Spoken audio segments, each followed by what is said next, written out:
High, আমার channel কে ক্যাটালিস্টে আপনাদের স্বাগত।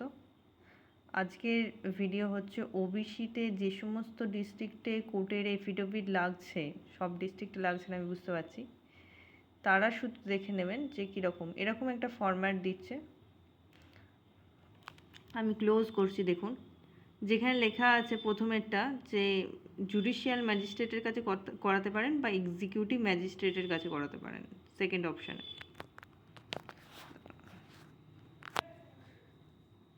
এই যে এক্সিকিউটিভ ম্যাজিস্ট্রেট, এই অপশানটা এক্সিকিউটিভ ম্যাজিস্ট্রেটের কাছে করাবেন, তাহলে ফিজ আমাদের পূর্ব বর্ধমানে 250 টাকা করে নেওয়া হচ্ছে। যদি জুডিশিয়াল ম্যাজিস্ট্রেটের কাছে ফার্স্ট ক্লাস জুডিশিয়াল ম্যাজিস্ট্রেটের কাছে করান তাহলে 500 টাকা করে চার্জেস করবে। আর স্টুডেন্টদের পক্ষে যেটা কম সেটাই হবে, ঠিক হবে। আচ্ছা, তারপরে দেখি এইখানে শ্রী বা শ্রীমতী যাই হবে আপনার নাম লিখবেন। এখানে ডটার সন বা ডটার অফ আপনার বাবার নাম লিখবেন। প্রেজেন্ট রেসিডেন্ট অ্যাড্রেস, এখানে অ্যাড্রেসটা লিখবেন পুরোটা। Have applied for OBC certificate for myself and hereby declare that, আপনি কি বলতে চাইছেন এখানে লেখা আছে। প্রথম পয়েন্ট সিটিজেন অফ ইন্ডিয়া, ঠিক আছে। তারপরের পয়েন্টে আছে যে আমি পার্মানেন্ট অ্যাড্রেস আপনার আবার লিখবেন এখানে 2 নম্বর পয়েন্টে। এই যে 2 নম্বর পয়েন্টে পার্মানেন্ট অ্যাড্রেস লিখবেন। আচ্ছা, 3 নম্বর পয়েন্টে ঠিক আছে কিছু করতে হবে। 4 নম্বর পয়েন্টে এখানে লিখবেন যে আপনার যে কাস্টটা আছে সেই কাস্টটা ভরবেন। আচ্ছা, which is recognised as other backward class OBC, ঠিক আছে।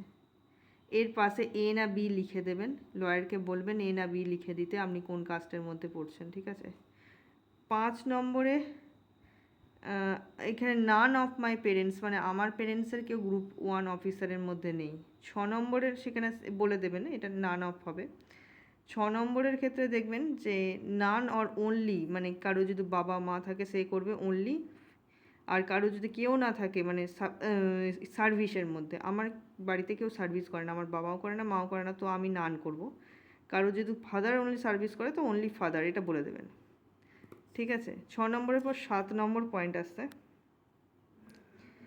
যে স্যালারি থেকে কত পাই, মানে এই যে সার্ভিস যদি কেউ করে থাকে তার স্যালারি থেকে কত পাচ্ছে সেটা এখানে লিখতে হবে। আমার বাবা মা কেউ মানে সার্ভিস করে না, তো আমি এটা নীল ফিল করেছি। তারপর 8 হচ্ছে যে যদি আরও আদার্স কোনো ইনকাম থাকে, মানে মায়ের লক্ষ্মী ভাণ্ডার ইনক্লুডিং বাবা যদি কোনো ব্যবসা করে তাহলে এখানে আপনার সেই ইনকামটা লিখবেন, যেটা আমি ফিল করেছি। আর 9 নম্বরে কিছু করতে হবে না, এটা আপনি যে কোনো লয়ারকে দিয়ে করাবেন।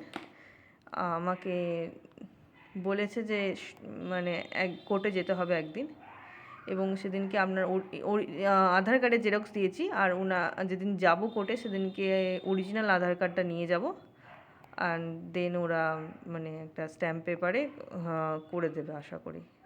আপনাদের আশা করি ভিডিওটাতে সুবিধা হলো অনেকটা দেখতে।